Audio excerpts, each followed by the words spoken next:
আসসালামু আলাইকুম রহমতুল্লাহি বারাকাতুহু। তো আমি আশরাফ আবার চলে আসলাম আরও একটি ফিজিক্সের ক্লাস নিয়ে গতি অধ্যায়ের। তো ইনশাল্লাহ ভাইয়া চেষ্টা করব গতি অধ্যায়টি ভালোভাবে ব্যাখ্যা বিশ্লেষণ করার জন্য। তো গতি অধ্যায় থেকে সবচেয়ে যে প্রথমে যে আমাদের মূল যে জিনিসগুলো না জানলেই হয়, সেই জিনিসগুলো হচ্ছে স্থিতি ও গতি। গতি জিনিসটা কি? আমরা সাধারণত গতি জিনিস বলতে বোঝায় যে কোনো একটা বস্তু বা কোনো একটা জিনিস কত দ্রুত চলতেছে বা কত স্পিডে চলতেছে, এটা মূলত আমরা কি বুঝি? গতি বুঝি। আর স্থিতি বুঝি অর্থাৎ হচ্ছে একটা বস্তু স্থির হয়েছে, একটা বস্তু কি নয়, চলমান নয়, এটা বলতে আমরা কি বুঝি? স্থির বা স্থিতি বুঝি। তাহলে যদি আমি এই দুইটাকে সংজ্ঞা আকারে লিখি, অর্থাৎ হচ্ছে পারিপার্শ্বিক সাপেক্ষে কি বলতে পারি? স্থিতি কাকে বলে যদি প্রশ্ন আসে, স্থিতি বলা হয় হচ্ছে পারিপার্শ্বিক সাপেক্ষে সময় অতিবাহিত হওয়ার সাথে সাথে যদি কোনো বস্তুর অবস্থানের পরিবর্তন না হয়, তবেই তাকে কি বলা হয়? স্থিতি বলা হয়। তাহলে ভাইয়া স্থিতির সঙ্গে কি বললাম? সময় অতিক্রমের সাথে সাথে পারিপার্শ্বিক সাপেক্ষে যদি কোনো বস্তুর অবস্থানের পরিবর্তন না হয়, তখন তাকে কি বলা হয়? স্থিতি বলা হয়। আর গতি তাহলে কাকে বলা হয়? তাহলে গতি হচ্ছে স্থিতি এর উল্টো দিক। তাহলে আপনি গতির বেলায় বলতে পারেন যে পারিপার্শ্বিক সাপেক্ষে কোনো বস্তুর সময় অতিবাহিত হওয়ার সাথে সাথে যদি অবস্থানে পরিবর্তন ঘটে, তবেই তাকে কি বলা হয়? গতি বলা হয়। তাহলে আমি যদি বলি যে স্থিতি এর উদাহরণ কি, অর্থাৎ আপনি যখন একটি রাস্তা দিয়ে যাইতেছেন, অর্থাৎ রাস্তার পাশে আপনি দাঁড়াই রয়েছেন, এখন একটা গাড়ি সময় অতিবাহিত হইতেছে, আপনি যে রাস্তার পাশে দাঁড়াই রয়েছেন, সময় অতিবাহিত হইতেছে না? এই সময় অতিবাহিত হওয়ার সাথে সাথে একটা গাড়ি কি করতেছে? সিএনজি, ধরেন একটা সিএনজি অনেক স্পিডে যাইতেছে, তাহলে ওই গাড়িটা আপনার সাপেক্ষে কি? চলমান। ওই গাড়িটা কি? আপনার সাপেক্ষে চলমান। এবং ওই গাড়ির যে ব্যক্তিটা রয়েছে, ওই ব্যক্তিটা গাড়ির সাপেক্ষে আপনি হচ্ছে চলমান। আপনার সাপেক্ষে গাড়ি চলমান এবং গাড়ির ভিতরে যে লোকটা রয়েছে ওর সাপেক্ষে হচ্ছে আপনি চলমান। দেখবেন আপনি যখন গাড়িতে বা বাসে উঠবেন, যখন গাড়িটা চলতে থাকে, তখন পিছনের দিকে জানালা দিয়ে যদি আপনি তাকান বা বাসের জানালা দিয়ে যদি আপনি তাকান, তবে দেখতে পাবেন যে গাছগুলো কেমন জানি আমাকে কি করতেছে? পিছনে ঠেলে চলে যাচ্ছে। গাছগুলো কেমন জানি কি পিছনে চলে যাচ্ছে। সুতরাং এগুলো হচ্ছে আপেক্ষিক গতি। মূলত পৃথিবীর কোনো কিছুই কি নয়? স্থিতিশীল নয়, পরম স্থিতিশীল নয়, সকল কিছুই হচ্ছে কি? গতিশীল। কেননা পৃথিবী কি করতেছে? তার নিজ কক্ষপথে কি করতেছে? আবর্তন করতেছে, ঘুরতেছে। তাহলে স্থিতি জিনিসটা কি এবং গতি জিনিসটা কি আমরা বুঝতে পারছি। স্থিতি জিনিসটা আবার বলতেছি যে স্থিতি বলা হয় কাকে? আমি লিখে দিচ্ছি স্থিতি কাকে বলা হয়। অর্থাৎ হচ্ছে সময় অতিবাহিত হওয়ার সাথে সাথে আমরা লিখি, এটা ক দাগের জন্য আসতে পারে। কিসের জন্য? ক দাগ, অর্থাৎ হচ্ছে ক দাগের জন্য আসতে পারে যে স্থিতি কাকে বলে। তাহলে স্থিতি কাকে বলে আমরা শিখি যে সময় অতিবাহিত হওয়ার সাথে সাথে সময়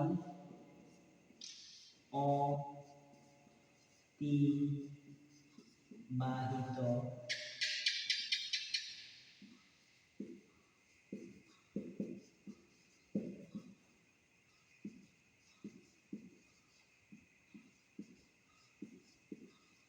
সময় অতিবাহিত হওয়ার সাথে সাথে কোনো বস্তুর অবস্থানের পরিবর্তন যদি না ঘটে, অর্থাৎ হচ্ছে সময় অতিবাহিত হওয়ার সাথে সাথে কোনো বস্তুর অবস্থানের পরিবর্তন না ঘটলে কোনো বস্তুর অবস্থানের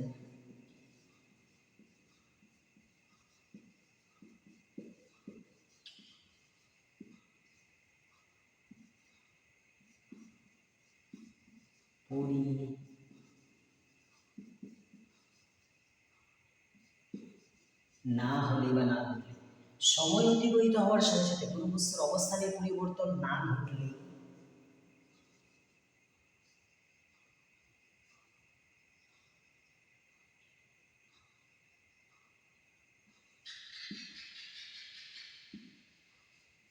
তখন তাকে কি বলা হয়? স্থিতি হচ্ছে সময় অতিবাহিত হওয়ার সাথে সাথে কোনো বস্তুর অবস্থানে পরিবর্তন না ঘটলে তখন তাকে কি বলা হয়? স্থিতিশীল। আর স্থিতি বলা হয় তখন তাকে কি বলা হয়? স্থিতি বলা হয়। স্থিতি বলা হয়। স্থিতি বলা হয়। তাহলে কি বললাম যে স্থিতি কাকে বলা হয়? সময় অতিবাহিত হওয়ার সাথে সাথে কোনো বস্তুর যদি অবস্থানে পরিবর্তন না ঘটে তখন আমরা তাকে কি বলি? স্থিতি বলি। আর গতি কাকে বলি? গতি হচ্ছে এর উল্টা, অর্থাৎ হচ্ছে সময় অতিবাহিত হওয়ার সাথে সাথে কোনো বস্তুর যদি অবস্থানের পরিবর্তন ঘটে, অবস্থানের পরিবর্তন ঘটলে তখন তাকে কি বলা হয়? গতি বলা হয়। সুতরাং আপনি কি করতে পারেন, এই জায়গায় শুধু অবস্থানের পরিবর্তন না ঘটলে জায়গায় আপনি কি লিখবেন? গতির জায়গায় লিখবেন যদি সময় অতিবাহিত হওয়ার সাথে সাথে কোনো বস্তুর অবস্থানের পরিবর্তন ঘটলে তখন তাকে কি বলা হয়? গতি। তখন তাকে কি বলা হয়? গতি বলা হয়। তখন তাকে কি বলি? বা গতি বলা হয়, গতি বলা হয়। শুধু এইটুকু লিখে দিবেন, আপনার হয়ে যাবে। তাহলে আমরা স্থিতি এবং গতি জিনিসটা কি করতে পারছি? বুঝতে পারছি।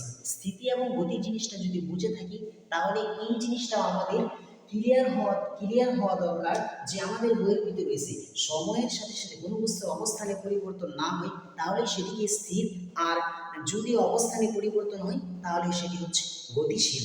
এখন আমাদের অবস্থান শব্দটি ভালো করে ব্যাখ্যা করা উচিত।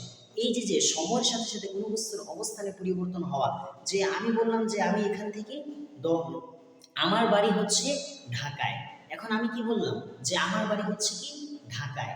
হ্যাঁ, এখন আমার এই বলাটা যে আমি যে বললাম আমার বাড়ি ঢাকা, এই কথাটা কিন্তু কি রয়েছে? ঠিক রয়েছে। এটা কিন্তু সুনির্দিষ্টভাবে বোঝাইতেছে যে ঢাকায়। কিন্তু আমি যদি বলি যে ঢাকায় কোন জায়গায়, এখন পর্যন্ত কিন্তু কি ঢাকার যে মূল স্থানটা সেটা কিন্তু সেই অবস্থানটা কিন্তু আমরা কি করতে পারি নাই? জানতে পারি নাই। এখন যদি আমি বলি যে ঢাকার গুলিস্তানে, তাও কিন্তু আমার জন্য কি হয় নাই? ক্লিয়ার হয় নাই, সম্পূর্ণভাবে ক্লিয়ার করে ওই স্থানটা কি হয় নাই? নির্দিষ্ট হয় নাই। এখন যদি আমি বলি ঢাকা গুলিস্তানের পশ্চিম দিকে 1 কিলোমিটার দূরে আমার বাড়িটি স্কুলের সামনে অবস্থিত, এখন কিন্তু কি হয়েছে? পুরোপুরি কি হয়ে গেছে? আমার যে বাড়ির অবস্থানটা সম্পূর্ণরূপে আমি কি করতে পারছি? জানতে পারছি।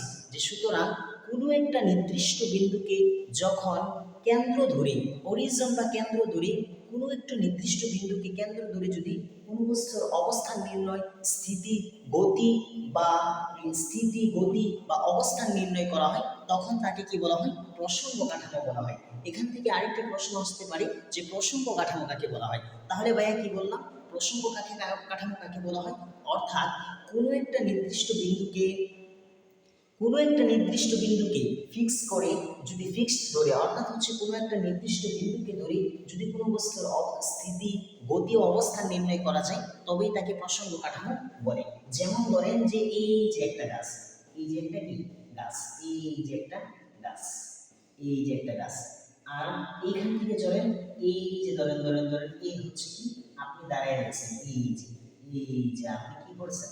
আপনি হচ্ছে কি দাঁড়ায় রয়েছেন, এবং আপনার স্কুল, এই যে হচ্ছে আপনার স্কুল, এই যে হচ্ছে আপনার কি স্কুল, আপনার কি এটা স্কুল, এই হচ্ছে আপনার কি স্কুল। তাহলে আমি যদি বলি হচ্ছে আপনি হচ্ছেন কি আপনার স্কুলের সামনে দাঁড়ানো, তাহলে আমি কি বললাম? আপনি হচ্ছেন আপনার স্কুলের সামনে দাঁড়ানো। তাহলে স্কুলের সামনে, এই স্কুলকে কি করছি আমি? প্রসঙ্গ কাঠামো হিসেবে ধরে নিছি। অর্থাৎ হচ্ছে কোনো একটা নির্দিষ্ট বিন্দুকে প্রসঙ্গ ধরে যদি কোনো বস্তুর অবস্থান, স্থিতি, গতি ইত্যাদি নির্ণয় করা হয় তখন তাকে কি বলা হয়? প্রসঙ্গ কাঠামো বলা হয়। এবং আমি যদি বলি যে এই ক্ষেত্রে স্থিতি গতি কিভাবে নির্ণয় করব, এখন যদি আপনি এখানে দৌড় দেন, এদিক দিয়ে কি করেন? দৌড়ে আসেন, তাহলে আপনি কি রয়েছেন? এই গাছটার সাপেক্ষে আপনি হচ্ছে গতিশীল। এই গাছটার সাপেক্ষে কি আপনি গতিশীল, আপনি হচ্ছে কি গাছটার সাপেক্ষে হচ্ছে কি আপনি গতিশীল, এবং আপনার সাপেক্ষে গাছটি হচ্ছে কি স্থির। আপনি গাছটাকে স্থির দেখতে পাচ্ছেন, কিন্তু গাছটির সাপেক্ষে হচ্ছে কি আপনি গতিশীল। কিন্তু যখন আপনি একটা ধরেন এখান দিয়ে একটা কি গাড়ি চলে যেতেছে, কি চলে যেতেছে? একটি বাস চলে যেতেছে, এদিকে মাইক্রো বাস চলে যেতেছে। এটা মাইক্রো বাস যখন চলে যেতেছে, যে আপনি বলতেছেন যে এই গাড়ির সামনে দিয়ে চলে যেতেছে, তাহলে এই গাড়িকে কি ধরছেন? আপনি প্রসঙ্গ ধরে নিচ্ছেন যে এই গাড়ির সামনে দিয়ে যখন যাইতেছে, এই গাড়িকে প্রসঙ্গ ধরে বলতেছেন কি বাসটি কি করতেছে? এই দিক থেকে কি করতেছে? অগ্রসর হইতেছে। যখন অগ্রসর হইতেছে তখন কি অনেক স্পিডে বা দ্রুত যাইতেছে, কি যাইতেছে? কি দ্রুত যাইতেছে। তখন আপনি কি বললেন যে এই বাসটি কি করতেছে? অনেক দ্রুত চলতেছে। এই যে দ্রুত চলতেছে এটা কি কিসের সাপেক্ষে বললেন? আপনি যে স্থির রয়েছেন, দাঁড়ায় রয়েছেন, অথবা গাছের সাপেক্ষে আপনি কি বললেন যে এই বাসটি হচ্ছে কি চলমান বা অনেক স্পিডে যাইতেছে। তাহলে এই যে যে একটা বিন্দুকে সাপেক্ষ ধইরা, নির্দিষ্ট একটা বিন্দুকে সাপেক্ষ ধইরা যখন আপনি এই বাসটির গতি, স্থিতি অথবা অবস্থান নির্ণয় করবেন, তখন এটাকে আমরা বলবো প্রসঙ্গ কাঠামো। এখন আপনাকে যদি বলা হয় যে আমি যে প্রথমে বলেছিলাম যে এটা হচ্ছে আপনি, এখন আপনাকে প্রশ্ন করলাম যে আপনার বাড়ি কোথায়? আপনি বললেন যে আমার বাড়ি হচ্ছে স্কুলের পিছনে। আমার বাড়ি কি? ধরেন এটা হচ্ছে স্কুল আর এটা হচ্ছে আপনার বাড়ি স্কুলের পিছনে। কোন দিকে বাড়ি? এই হচ্ছে আপনার বাড়ি। ভাইয়া বাড়ি আসতে পারে না তেমনটা ভালো। এই হচ্ছে ধরেন আপনার বাড়ি, এটা হচ্ছে কি আপনার বাড়ি, এটা হচ্ছে আপনার বাড়ি। তা এটা হচ্ছে স্কুল, এটা হচ্ছে কি স্কুল, এটা হচ্ছে আপনার বাড়ি। আমি আমি আপনাকে জিজ্ঞেস করলাম যে তোমার বাড়ি কোথায়? আপনি বললেন যে আমার বাড়ি হচ্ছে স্কুলের পিছনে। এখন কি অবস্থানটা কি সুনির্দিষ্ট হবে, নির্দিষ্ট হয়েছে? আমরা কি বলতেছিলাম যে সময় অতিবাহিত হওয়ার সাথে সাথে কোনো বস্তুর অবস্থানের পরিবর্তন না ঘটলে তখন তাকে কি বলা হয়?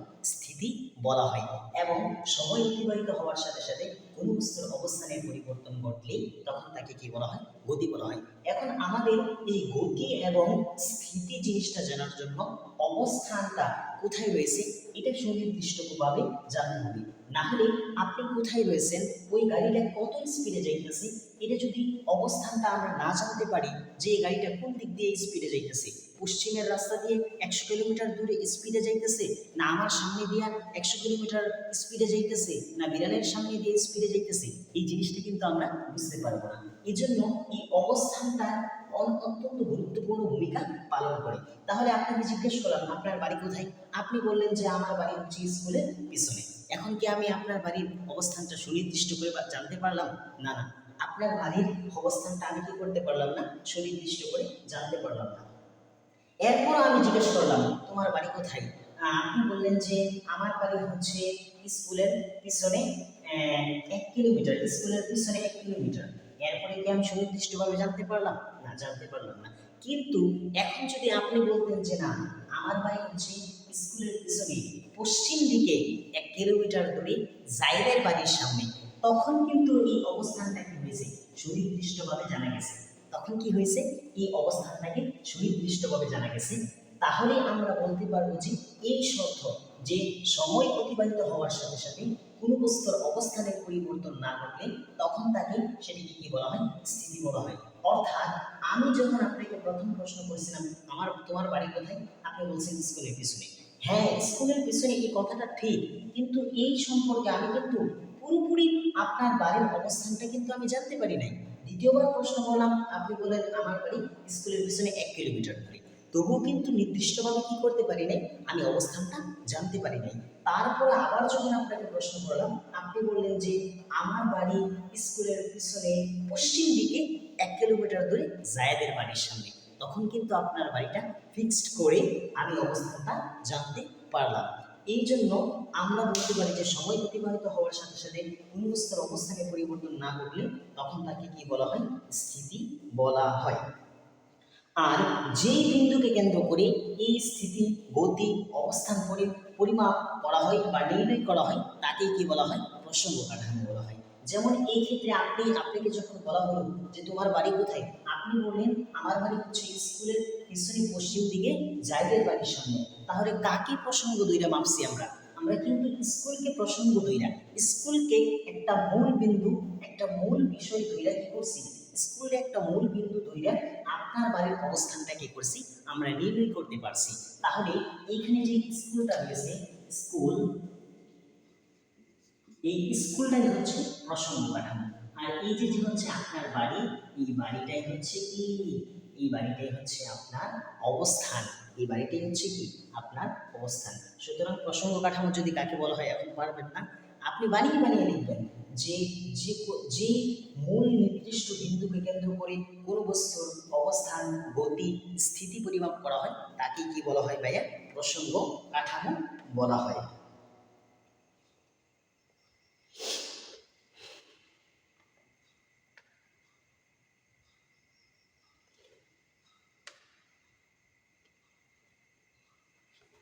প্রসঙ্গ কাঠামো বলা হয়। তারপরে দেখেন কি বলতেছে, কিন্তু যদি এমন হয় তোমার আসলে চলন্ত একটি ট্রেনে বা বাসে আসো, তাহলে কি হবে? ট্রেনের বাইরের স্টেশনে দাঁড়িয়ে থাকা একজন মানুষ বলবে তুমি কিংবা তোমার বন্ধুরা দুজনেই হচ্ছে কি গতিশীল। যা আমি প্রথমেই বলছিলাম যে তুমি অথবা তুমি একটা গাড়ির সামনে কি করছো, বা একটা রেল লাইনের সামনে কি করছো, তুমি দাঁড়ায় রয়েছো। তুমি যখন দাঁড়ায় রয়েছো, যখন রেল লাইনের সামনে দাঁড়ায় রয়েছে, তখন রেল লাইনটা অনেক স্পিডে যাইতেছে। রেল লাইনটা কি করতেছে? দিকটা অনেক স্পিডে যাইতেছে। যাওয়ার সময় তুমি এখানে দাঁড়ায় রয়েছো, তুমি কি করছো? এই পাশে দাঁড়ায় রয়েছো। দাঁড়ায় দেখলা যে না, রেল লাইনের ভিতরে এই যে তুমি এবং তোমার বন্ধু অনেক স্পিডে যাইতেছে। তুমি এবং তোমার বন্ধু কি, তুমি এখানে দাঁড়ায় রয়েছো, জায়েদ এবং কি কায়েদের বন্ধু কি করতেছে? এখান থেকে অনেক স্পিডে কি করতেছে? অনেক গতিতে কি করতেছে? যাইতেছে। তখন এই ক্ষেত্রে প্রসঙ্গ কাঠামোটা কি হবে? দেখো এই ক্ষেত্রে তাহলে কি হবে? ট্রেনের বাইরে স্টেশনে দাঁড়িয়ে থাকা একজন মানুষ বলবে তুমি কিংবা তোমার বন্ধু কি দুজনেই গতিশীল, কেউ স্থির নও। তাহলে কার কথাটি সত্য, তোমার কথা নাকি স্টেশনে দাঁড়িয়ে থাকা মানুষটির কথা? আসলে তোমার কিংবা স্টেশনে দাঁড়িয়ে থাকা মানুষটির দুজনের কথাই কি সত্য। তার কারণ হলো মূল বিন্দু বা প্রসঙ্গ বিন্দু যদি সমবেগে চলতে থাকে, মূল বিন্দু বা কি প্রসঙ্গ বিন্দু যদি সমবেগে চলতে থাকে, তাহলে আমরা কখনোই জোর দিয়ে বলতে পারবো না যে প্রসঙ্গ বিন্দুটি সমবেগে চলছে না, এটা আসলে স্থির এবং হচ্ছে অন্যটি উল্টো দিকে সমবেগে চলছে। কাজে আমরা বলতে পারি যদি কোনো একটি মূল বিন্দুর সাপেক্ষে কোনো বস্তুর অবস্থানের পরিবর্তন হয়, যদি কোনো একটা মূল বিন্দুর সাপেক্ষে কোনো বস্তুর অবস্থানের পরিবর্তন হয়, তাহলে সেই বিন্দুটির সাপেক্ষে গতিশীল। মূল বিন্দুটি আসলে স্থির না সমবেগে চলছে সেটি নিয়ে আমাদের মাথা ঘামানোর বিষয় নয়, সেটি গুরুত্বপূর্ণ নয়। তার কারণ সব গতি হচ্ছে কি আপেক্ষিক। সব গতি কি আমি বলছি আপেক্ষিক, কোনো গতি কি নয় পরম নয়। অর্থাৎ হচ্ছে এই যে পৃথিবীটা, পৃথিবীও কি রয়েছে গতিশীল রয়েছে। এই জন্য পৃথিবীর সকল কিছুই কি কোনো গতি কি নয় পরম নয়, পরম স্থিতিশীল নয়। সকল কিছুই কি রয়েছে আপেক্ষিক রয়েছে, একটার সাপেক্ষে আরেকটা। আপনার সাপেক্ষে কি ছিল? ট্রেন ছিল চলমান, ট্রেন ছিল কি ছিল চলমান, এবং ট্রেনের যে দুইজন যাত্রী ছিল ওরা ছিল চলমান। আর ট্রেনের সাপেক্ষে আপনি হচ্ছে কি স্থির, ট্রেনের সাপেক্ষে আপনি গতিশীল, আপনার সাপেক্ষে হচ্ছে কি ট্রেন গতিশীল। আবার যদি ট্রেনটা থেমে যায়, আপনার সাপেক্ষে ট্রেন স্থির এবং ট্রেনের সাপেক্ষে আপনি হচ্ছে কি স্থির। এখন মূল বিন্দু হচ্ছে এইটা এবং হচ্ছে আপনি, আপনি এবং ট্রেন এই দুইটাই হচ্ছে কি এক্ষেত্রে মূল বিন্দু। এজন্য আমরা বলতে পারবো না যে আপনার কথা মিথ্যা এবং হচ্ছে ওর কথা মিথ্যা। কাজে কেননা পৃথিবীর নিজেই কি করতেছে, পৃথিবী নিজেই তার কক্ষপথে কি করতেছে আবর্তন করতেছে, ঘুরতেছে। এই জন্যই পৃথিবীর কোনো গতি কি নয় পরম নয়, সকল কিছুই কি হয়েছে আপেক্ষিক।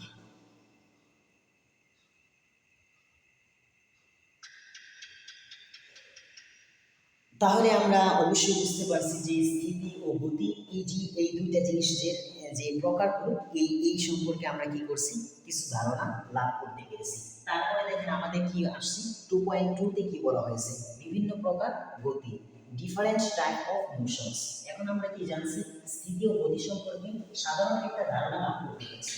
এখন যদি আমাদেরকে বলা হয় যে গতি অধ্যায়ের ভিতরে যে বিভিন্ন প্রকারের গতি বা ডিফারেন্ট টাইপ অফ মোশনস, এখন আমরা কি জানবো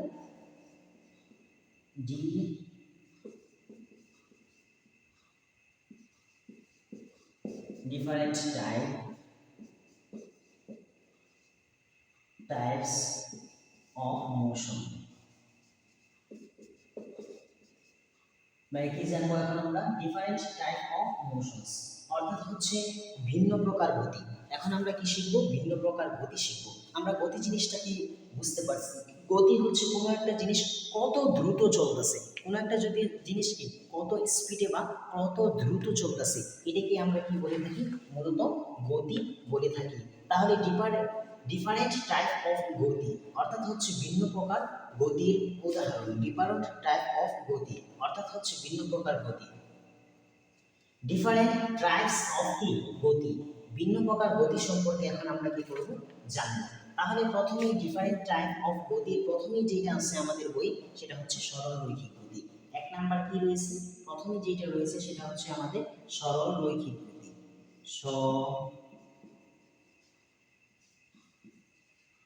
রৈখিক গতি। তাহলে আমরা দেখব যে সরল রৈখিক গতি কাকে বলা হয়। সরল রৈখিক গতি বা লিনিয়ার মোশনস, এটাকে ইংলিশে কি বলা হয়? লিনিয়ার মোশনস বলা হয়। Linear motions, MOTION motion. তাহলে কি বলা হয়? সরলরৈখিক গতি বা লিনিয়ার মোশন বলা হয়। তাহলে সরলরৈখিক গতিটা কি? সরলরৈখিক গতিটা বইয়ের ভাষায় অর্থাৎ হচ্ছে এটি সবচেয়ে সহজ গতির উদাহরণ। কোনো কিছু যদি সরল রেখা বরাবর চলাচল করে তখন তাকে আমরা কি বলতে পারি? তার গতিটি হচ্ছে সরলরৈখিক গতি। কোনো কিছুকে সমতল পৃষ্ঠে ধাক্কা দিয়ে ছেড়ে দিলে সেটা সরলরেখা বরাবর চলতে থাকে। এটা বলকে উপর থেকে ছেড়ে দিলে, একটা বলকে উপর থেকে ছেড়ে দিলে সেটা যদি মুক্তভাবে নিচের দিকে পড়ে তাহলে সেটা হচ্ছে কি? সরলরৈখিক গতি। আমরা ওই বইয়ের ভাষায় বুঝতে যাব না, আমরা আমাদের নিজেদের ভাষায় কি করব? বোঝার চেষ্টা করব। আমরা আমাদের নিজেদের ভাষায় কি করব? বোঝার চেষ্টা করব। তাহলে সরলরৈখিক গতিটা কি? ধরেন এই হচ্ছে একটা বস্তু, ধরেন হচ্ছে কি এই যে হচ্ছে একটা কি বস্তু, এই হচ্ছে একটা কি বস্তু। এই বস্তুটা যদি কোনো একটা বস্তু যদি এটা হচ্ছে কোনো কিছু যদি তার সরলরেখা বরাবর, এই বস্তুটা যদি তার সরলরেখা বরাবর সরলরৈখিকভাবে অর্থাৎ হচ্ছে দিক বা বেগের কোনো পরিবর্তন না হয়ে, দিক বা বেগের কোনো পরিবর্তন না হয়ে যদি এই সরল রেখা বরাবর চলতে থাকে, অর্থাৎ সরলরৈখিক গতিটা হচ্ছে কি এমন যে কোনো একটা বস্তু যদি তার চলার পথে সরলরৈখিকভাবে চলতে থাকে, সরলরৈখিকভাবে আঁকা বাঁকা অর্থাৎ হচ্ছে এগুলো তেগুলো একবার এদিকে এদিকে এইভাবে না চলে, কোনো একটা বস্তু যদি তার সরলরেখা বরাবর সরলরৈখিকভাবে চলতে থাকে তখন তার গতিকে কি বলা হয়? সরলরৈখিক গতি বলা হয়। যেমন কোনো কিছুকে সমতল পৃষ্ঠে ধাক্কা দিয়ে ছেড়ে দিলে সেটিকে কি হয়? সরলরৈখিকভাবে চলতে থাকে। যেমন একটা বলকে যদি আপনি কি করে দেন? ছেড়ে দেন, এই যে একটা বলকে যদি অথবা এই মার্কারটাকে যদি আমি কি করি? এখান থেকে ছেড়ে দিই, তাহলে এটা কি করতেছে? একটা সরল রেখা ভাবে গতিত হইতেছে। তাহলে এই গতিটাকে আমরা কি বলবো? সরলরৈখিক গতি বলবো। সুতরাং এক কথায় কোনো একটা বস্তু যদি তার চলন পথে সরলরৈখিকভাবে পতিত হয় বা সরলরৈখিকভাবে চলন ঘটে তখন তাকে আমরা কি বলবো? সরলরৈখিক গতি বলবো। এরপরে আসছে আমাদের ঘূর্ণন গতি। দ্বিতীয় নাম্বার কি আসছে? আমাদের সরলরৈখিক গতিটা ভাই বুঝতে পারছি? অবশ্যই বুঝতে পারছি। এরপর দেখেন আমাদের কি আসছে? এরপর আমাদের আসছে হচ্ছে ঘূর্ণন গতি। কি আসছে ভাই? ঘূর্ণন গতি। এরপর রয়েছে আমাদের ঘূর্ণন গতি। দেখেন একটু দেখেন কি রয়েছে? ঘূর্ণন গতি। ঘূর্ণন গতি। তাহলে ঘূর্ণন গতি জিনিসটা কি? একটি বস্তু, বইয়ের ভাষায় বললে একটি বস্তু যদি একটা নির্দিষ্ট বিন্দু থেকে সমদূরত্ব বজায় রেখে সমদূরত্ব থেকে বৃত্তাকার পথে ঘুরতে থাকে, কি বলতেছে? একটি বস্তু যদি একটি নির্দিষ্ট বিন্দু থেকে সমদূরত্ব থেকে বৃত্তাকার পথে ঘুরতে থাকে তাহলে তার গতিকে ঘূর্ণন গতি বলা হয়। যেমন বইয়ের ভাষায় বলতেছে যদি এই ধরেন একটা বৃত্ত, এই যে হচ্ছে কি এই হচ্ছে একটা বস্তু একটা নির্দিষ্ট বিন্দুকে একটা নির্দিষ্ট বিন্দু থেকে সমদূরত্ব থেকে যদি একটা বস্তু ধরেন এই হচ্ছে একটা ঘড়ি, এই ধরেন এই হচ্ছে একটা কি ঘড়ি, এই হচ্ছে ঘড়ি, এই হচ্ছে সেকেন্ডের কাঁটা, এই যে হচ্ছে কি ঘড়ির সেকেন্ডের কাঁটা, এই হচ্ছে ঘড়ির ঘন্টার কাঁটা, সেকেন্ডের কাঁটা ঘন্টার কাঁটা, এই ধরেন হচ্ছে কি মিনিটের কাঁটা, এই হচ্ছে তিনটা ঘড়ির কাঁটা, 12টা, 1টা, 2টা, 3টা, ধরেন 4টা, এই 5টা, 6টা, 7টা, 8টা, 9, 10টা, এই হচ্ছে 11টা, এই হচ্ছে আমাদের একটা ঘড়ি। তাহলে দেখেন একটি বস্তু যদি একটা নির্দিষ্ট বিন্দু থেকে ধরেন এই ঘড়ির একটা সেকেন্ডের কাঁটা, এটা হচ্ছে কি ঘড়ির সেকেন্ডের কাঁটা, একটা নির্দিষ্ট বিন্দু থেকে সমদূরত্ব থেকে অর্থাৎ হচ্ছে এই বস্তুটা এখান থেকে একটা সমান দূরত্ব থেকে বৃত্তাকার পথে যদি ঘুরতে থাকে, এই যে এই বস্তুটা ধরেন ঘড়ির এই সেকেন্ডের কাঁটাটা এইখান থেকে এই কেন্দ্র বরাবর, কেন্দ্র থেকে এই পর্যন্ত সমান দূরত্ব বজায় থেকে সমদূরত্ব বজায় রেখে যদি কেন্দ্র থেকে সমদূরত্ব বজায় রেখে যদি সে কি করতে থাকে? ঘুরতে থাকে। সমদূরত্ব বজায় রেখে যদি বৃত্তাকার পথে ঘুরতে থাকে তাহলে ঘূর্ণন গতি কাকে বলা হয়? ঘূর্ণন গতি সহজ ভাষায় বললে যদি কোনো একটা বস্তু তার কোনো একটা নির্দিষ্ট বিন্দু থেকে সমান দূরত্ব বজায় রেখে বৃত্তাকার পথে ঘুরতে থাকে তখন তার গতিকে আমরা কি বলবো? ঘূর্ণন গতি বলবো। তাহলে ঘূর্ণন গতি কাকে বলা হয়? একটা নির্দিষ্ট বিন্দু থেকে একটা নির্দিষ্ট ঘূর্ণন গতি হওয়ার শর্ত কি হবে, যে একটা নির্দিষ্ট বিন্দু থেকে তৈরি হতে হবে এবং একটা নির্দিষ্ট দূরত্ব থেকে এবং একটা নির্দিষ্ট দূরত্ব থেকে বৃত্তাকার পথে ঘুরতে হবে। তাহলে ঘূর্ণন গতি হওয়ার তিনটা শর্ত। ঘূর্ণন গতি হওয়ার জন্য কয়টা শর্ত? একটা নির্দিষ্ট বিন্দু থেকে হতে হবে একটি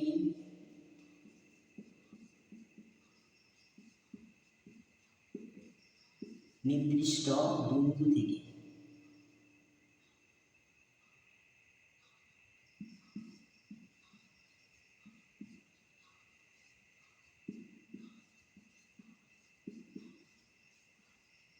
2 নম্বর কি, যে সমান দূরত্ব বজায় থাকতে হবে, সমান দূরত্ব বজায় রেখে, সম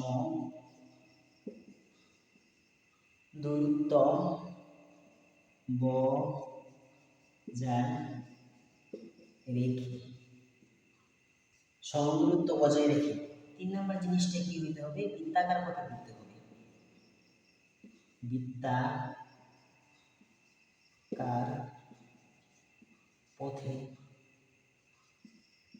ঘুরতে হবে, তখনই তাকে আমরা কি বলবো, ঘূর্ণন গতি বলবো। তাহলে যদি ঘূর্ণন গতির সংজ্ঞাটা আসে, আমরা যদি এই তিনটা থেকে আমরা কি করতে পারি, বানিয়ে সংজ্ঞাটা দিতে পারি, যে একটি নির্দিষ্ট কোনো একটা বস্তু যদি একটি নির্দিষ্ট বিন্দু থেকে সমদূরত্ব বজায় রেখে, কি বললাম ভাইয়া, কোনো একটা বস্তু যদি একটা নির্দিষ্ট বিন্দু থেকে সমদূরত্ব বজায় রেখে বৃত্তাকার পথে ঘুরতে থাকে, তখন তার ওই গতিকে কি বলা হয়, ঘূর্ণন গতি।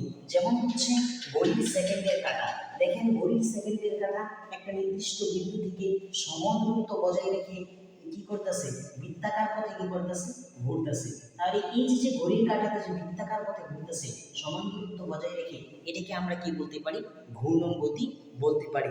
যেমন হচ্ছে আপনি এইভাবে মনে রাখতে পারেন, পৃথিবীর চারিদিকে চাঁদের ঘূর্ণন, এই ঘূর্ণন গতি, এবং সূর্যকে কেন্দ্র করে যে আমাদের পৃথিবীর ঘূর্ণন, এটাও হচ্ছে কি রয়েছে, এটা হচ্ছে আমাদের এক ধরনের ঘূর্ণন গতি।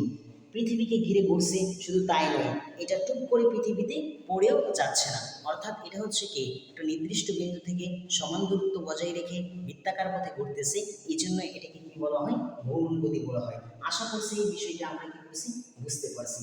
যখন আপনাকে ঘূর্ণন গতির বিষয়টা মনে না থাকবে, তখন আপনি এই যে ঘড়ির সেকেন্ডের কাঁটা মনে রাখতে পারেন, তারপরে আবার মনে রাখতে পারেন হচ্ছে বৈদ্যুতিক ফ্যান, কি মনে রাখতে পারেন, বৈদ্যুতিক ফ্যানটাও আপনি কি করতে পারেন, মনে রাখতে পারেন। ধরেন এই হচ্ছে বৈদ্যুতিক ফ্যান, এই যে বৈদ্যুতিক ফ্যান, এই হচ্ছে কি বৈদ্যুতিক ফ্যান। ধরেন বৈদ্যুতিক পাখা, এই যে বৈদ্যুতিক পাখাটা রয়েছে, এই বৈদ্যুতিক পাখাটা কি করে, এই বৈদ্যুতিক পাখাটা হচ্ছে একটা, আপনি যখন এই বৈদ্যুতিক পাখাটা এখানে কারেন্টের যখন আপনি সুইচ দেন, সুইচটা অন করেন, সুইচটা অন করার সাথে সাথে কি করে, এই যে একটা নির্দিষ্ট বিন্দু থেকে সমান দূরত্ব বজায় রেখে সে কি করে, এই বৃত্তাকার পথে কি করতে থাকে, ঘুরতে থাকে। এই জন্য এই গতিকে কি বলা হয়, ঘূর্ণন গতি বলা হয়। তাহলে আমরা এটাকে কি বলা হয়, ঘূর্ণন গতি বা সাইকেলার মোশন বলা হয়। ইংলিশের নাম কি, সাইকেলার মোশন, সার্কুলার মোশন কি বলা হয় ভাই, সরি, সার্কুলার মোশন বলা হয়, সার্কিউলার মোশন। তাহলে এটাকে কি বললাম, সার্কুলার মোশন বলা হয়, তাহলে ঘূর্ণন গতির ইংলিশ নাম কি, ঘূর্ণন গতির ইংলিশ নাম হচ্ছে সার্কুলার মোশন। তাহলে সার্কুলার মোশন কাকে বলা হয়, যদি কোনো একটা বস্তু একটি নির্দিষ্ট বিন্দু থেকে সমান দূরত্ব বজায় রেখে বৃত্তাকার পথে ঘুরতে থাকে, তখন তাকে সেই গতিকে কি বলা হয়, ঘূর্ণন গতি বলা হয়। তারপরে আমরা দেখব যে চলন গতি, কি দেখব, চলন গতি দেখব। চলন গতি জিনিসটা ভাইয়া, এরপরে জিনিসটা হচ্ছে আমাদের চলন গতি বা ট্রানজিশনাল মোশন। চলন গতি বা আমাদের কি ট্রানজিশনাল মোশন, সরি ভাইয়া প্যান্টটা, সরি দেখেন, এই যে এরপরেটা আমরা দেখব কি ট্রানজিশনাল মোশন। কি দেখব, ট্রানজিশনাল মোশন বা চলন গতি,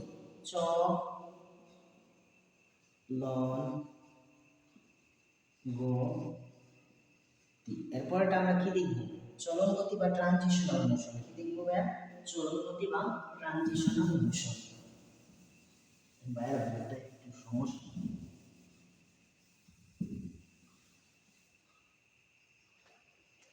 চলন গতি, বা ট্রানজিশনাল মোশন।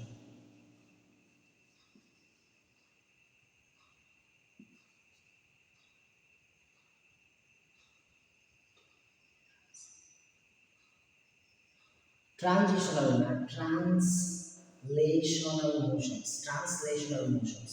তাহলে এটাকে কি বলতে পারি? চলন গতি বা translational, translation, T I O শ N A L, translational motion বলা হয়, M O T I O N. এটাকে কি বলা হয়? সরি ভাইয়া, চলন গতি বা কি বলা হয়? ট্রান্সলেশনাল মোশন বলা হয়। তাহলে আরেকটা গতিকে কি বলা হয়? চলন গতি বা ট্রান্সলেশনাল গতি। চলন গতি বা ট্রান্সলেশনাল গতি বা এই জিনিসটা কি? চলন গতি হচ্ছে যে কোনো একটা বস্তুর সকল বিন্দু যদি নির্দিষ্ট সময়ে নির্দিষ্ট দিকে পৌঁছায় তখন তাকে আমরা কি বলতে পারি? চলন গতি বলতে পারি। যেমন ধরেন যে কোনো কিছু যদি এমনভাবে চলতে থাকে যে বস্তুর সকল কণা একই সময়ে একই দিকে যেতে থাকে তাহলে সেটা হচ্ছে চলন গতি। আমরা আমাদের চারিপাশে মাঝে মাঝে এরকম অনেকটা উদাহরণ দেখতে পাই।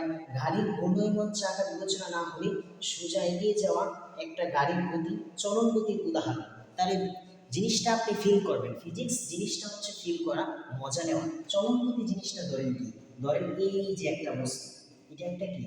এই যে একটা বস্তু, একটা সারফেস, এই সারফেসের ভিতর দিয়ে যে যদি একটা কোনো একটা বস্তু যদি তার প্রত্যেকটা বিন্দু নির্দিষ্ট সময়ে সমান দূরত্ব অতিক্রম করে তবেই তাকে কি বলা হয়? চলন গতি বলা হয়। কোনো কিছু যদি এমনভাবে চলতে থাকে যে বস্তুর সকল কণা একই সময়ে একই দিকে যেতে থাকে, বস্তুর সকল কণা একই সময়ে যদি একই দিকে যেতে থাকে, অর্থাৎ হচ্ছে একই সময় যদি একই দিকে যেতে থাকে তখন তাকে আমরা কি বলবো? চলন গতি বলবো। যেমন ধরেন এই বস্তুটাকে যদি আপনি কি করেন? চালনা করেন, তাহলে দেখবেন যে বস্তুর যে এই কোণাটা আছে আর এই যে কোণাটা রয়েছে, এই কোণাটা কি করতেছে? সব সময় একই দিকে কি করতেছে? একই সময় একই দিকে যেতে থাকতেছে। এই আপনি কি যখন এটাকে চালনা করছেন, এইখানে যতটুকু যাইতেছে এই কোণাটাও কি যাইতেছে? একই সময় ততটুকু যাইতেছে না? না এইটুকু একটু আগে গেছে, না এইটুকু একটু পরে গেছে? এইটুকু আগে আগে পৌঁছাইছে, একটু পরে পৌঁছাইছে, এমন কি হয়েছে? হয় নাই। এই জন্য আমরা বলতে পারি চলন গতিটা যে বস্তুর যদি সকল কণা একই সময় একই দূরত্ব অতিক্রম করে, অর্থাৎ একই সময় একই দিকে যেতে থাকে, তখন তাকে আমরা কি বলতে পারি? চলন গতি বলতে পারি। তাহলে চলন গতি আরেকটা হচ্ছে যে গাড়ির চাকা ঘূর্ণায়মান না হয়। ধরেন এই হচ্ছে একটা গাড়ি, এই একটা হচ্ছে কি? গাড়ি। গাড়ির চাকা যদি ঘূর্ণায়মান বিবেচনা না হয়, গাড়ির চাকা ধরবে না, কারণ গাড়ির চাকা হচ্ছে কি? একটা হচ্ছে ঘূর্ণন গতি। গাড়ির চাকাকে বাদ দিয়ে যদি আপনি গাড়ির কল্পনা করেন, তাহলে গাড়ি দেখবেন যে একই সময়ে একই দিকে কি করতেছে? চলতেছে। একই সময় যদি একই দিকে চলতেছে, যে গাড়ির চাকা বিবেচনা না করলে দেখবেন যে গাড়ির যে এই পাশের অংশটা একই দিকে, সে কিন্তু একই দিকে চলতেছে। এবার এই পাশের অংশটা কি করতেছে? একই সময় একই স্থানে রয়েছে, নাকি এই পাশের অংশ এই পাশে চলে আসছে আর এই পাশের অংশ এই পাশে চলে আসছে? এমন হয়েছে? এমন কিন্তু ভাইয়া হয় না। এই জন্য এটাকে আমরা বলতে পারি চলন গতি। যেমন এই দেখেন বিমান, ধরেন আপনি বিমানটাকে কল্পনা করেন, এই আপনার বইয়ের মধ্যে কি রয়েছে? বিমান রয়েছে। বিমানটাকে যখন আপনি কল্পনা করবেন, ভাইয়া বিমান আঁকতে পারি না তেমন, দেখেন বিমান যখন এদিকে যাইতেছে, বস্তুর সকল কণা কি করতেছে? এদিকে মুভ করতেছে। একই সময়ে একই দিকে যদি যেতে থাকে তবে তাকে কি বলা হয়? চলন গতি বলা হয়। গাড়ির বিন্দু একই সময়ে একই দূরত্ব কি করে? অতিক্রম করে। ঘূর্ণায়মান চাকা বিবেচনা না হয়, গাড়ির প্রতিটি বিন্দুই কিন্তু একই সময় কি করে? একই দূরত্ব অতিক্রম করে। যদি আপনি গাড়ির এই ক্ষেত্রে এই বিন্দুটাকে কল্পনা করেন, তাহলে এই বিন্দু যখন আপনি এটাকে ধাক্কা দিবেন তখন কি করবেন? সামনের বিন্দু একই সময় এই পর্যন্ত দূরত্ব এবং পিছনের বিন্দু এই সময় এই পর্যন্ত দূরত্ব কি করবে? অতিক্রম করবে। তখন এই গতিকে আমরা বলবো হচ্ছে চলন গতি বা ট্রান্সলেশনাল মোশন বলা হয়।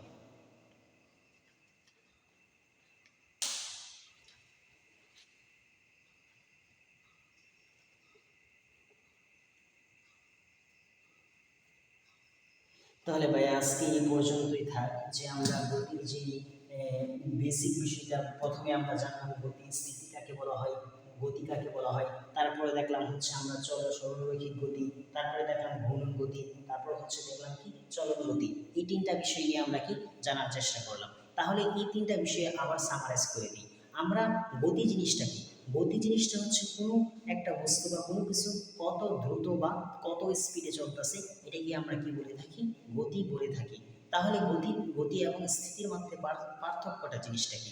আমরা বলতেছিলাম যে সময় অতিবাহিত হওয়ার সাথে সাথে যদি কোনো বস্তুর অবস্থানের পরিবর্তন না ঘটে তখন তাকে আমরা বলতেছিলাম স্থিতি, এবং যদি সময় অতিবাহিত হওয়ার সাথে সাথে যদি কোনো বস্তুর অবস্থানের পরিবর্তন ঘটে তখন আমরা বলতেছিলাম তাকে হচ্ছে গতি, এবং ওই বস্তুটাকে বলা হয় গতিশীল বস্তু।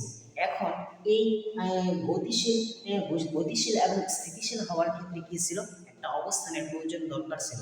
এই অবস্থানটা কোথায়, কোন দিকে, কতটুকু দূরে, এটাকে নির্ণয় করার জন্য একটা ফান্ডামেন্টাল বিন্দু বা একটা মূল বিন্দু প্রসঙ্গ কাঠামোকে আমাদের ধরে নিতে হয়। আর যে মূল বিন্দুকে প্রসঙ্গ বিন্দু হিসেবে ধরে, অর্থাৎ যার সাপেক্ষে স্থিতি, গতি এবং হচ্ছে কি স্থিতি, গতি এবং অবস্থান নির্ণয় করা হয়, তাকে আমরা বলতেছিলাম যে প্রসঙ্গ কাঠামো। এরপরে আমরা জানলাম যে গতির বিভিন্ন প্রকার। এরপরে আমরা দেখলাম যে সরল রৈখিক গতি বা লিনিয়ার মোশনস, তারপরে দেখলাম হচ্ছে সার্কুলার মোশনস বা সার্কিউলার মোশনস বা ঘূর্ণন গতি। তারপরে দেখলাম হচ্ছে ট্রান্সলেশনাল মোশনস, অর্থাৎ হচ্ছে চলন গতি। সরলরৈখিক গতি কাকে বলে? যদি কোনো বস্তু তার গতিপথে একই দিকে সরল পথে একই বরাবর চলতে থাকে, যদি কোনো বস্তু সরল রেখা বরাবর চলাচল করে তখন তাকে সেই গতিতে হচ্ছে সরলরৈখিক গতি। অর্থাৎ হচ্ছে কোনো বস্তু যদি তার গতিপথে সরলরৈখিকভাবে চলতে থাকে তখন তাকে আমরা বলি সরলরৈখিক গতি বা লিনিয়ার মোশনস। তারপর দেখলাম হচ্ছে যে ঘূর্ণন গতি। ঘূর্ণন গতির ক্ষেত্রে কি হয়? যদি কোনো একটা বস্তু তার একটা নির্দিষ্ট বিন্দু থেকে সমান দূরত্ব বজায় রেখে বৃত্তাকার পথে ঘুরতে থাকে তখন তাকে আমরা বললাম হচ্ছে ঘূর্ণন গতি। তারপরে আসলো কি? চলন গতি। যে চলন গতি কাকে বলা হয়? চলন গতি হচ্ছে যে যদি কোনো বস্তুর সকল কণা একই সময়ে একই দিকে চলতে থাকে তখন তাকে আমরা বললাম হচ্ছে চলন গতি। যেমন হচ্ছে গাড়ির যদি চাকাকে বিবেচনা না করেন তাহলে এই কণাটা 5 সেকেন্ড পরে যতটুকু দূরত্ব বা যতটুকু অগ্রসর হয়েছে ওই কণাটা কিন্তু 5 সেকেন্ড পরে ততটুকুই অগ্রসর হয়েছে। কারণ এই কণাটা হচ্ছে কি, যদি এইখানে ছিল তাহলে 5 সেকেন্ড পরে এইটুকু অগ্রসর হয়েছে, কিন্তু এই কণাটা আগে কি ছিল? এই পর্যন্ত ছিল, 5 সেকেন্ড পর কি করছে? এই পর্যন্ত অগ্রসর হয়েছে।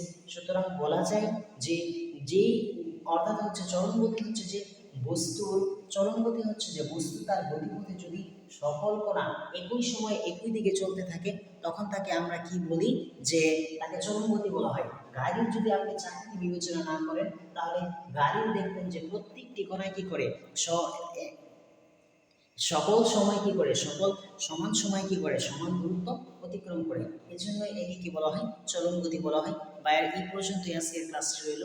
তা আশা করছি ভাইয়া বোঝার চেষ্টা করছেন, তারা বুঝে থাকলে ভালো। আসসালামু আলাইকুম।